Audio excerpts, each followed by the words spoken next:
আসসালামু আলাইকুম শুধু দর্শক মন্ডলী, আমি আপনাদের মাঝে আরেকটু ভিডিও নিয়ে হাজির হয়েছি। প্রতিনিয়ত ঘটছে দুর্ঘটনা। এই দুর্ঘটনা যেন এক দীর্ঘদিনের। দর্শক, আপনাদেরকে জানাতে চাই যে ড্রাইভিং লাইসেন্স কি কাজে আসে। ড্রাইভিং লাইসেন্স তো অধিকাংশই আসে অবৈধ পথে।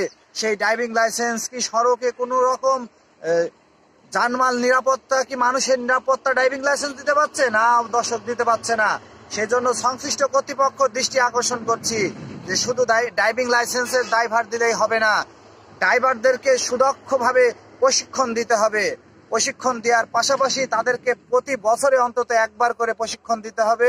সেই সাথে যে রাস্তাঘাট রয়েছে সেই রাস্তাঘাটে ড্রাইভারদেরকে বিশ্রামগার দিতে হবে, না হলে এই মৃত্যুর মিছিল থামবে না। প্রতিনিয়ত দুর্ঘটনা ঘটছে। এই দুর্ঘটনার জন্য দায়ী কে?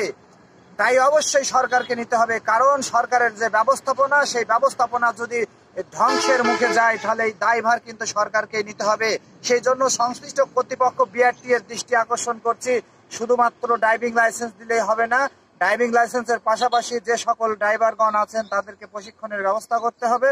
সেই সাথে প্রত্যেকটা সড়ককে একটি নিরাপদ সড়ক গড়ে তুলতে হবে।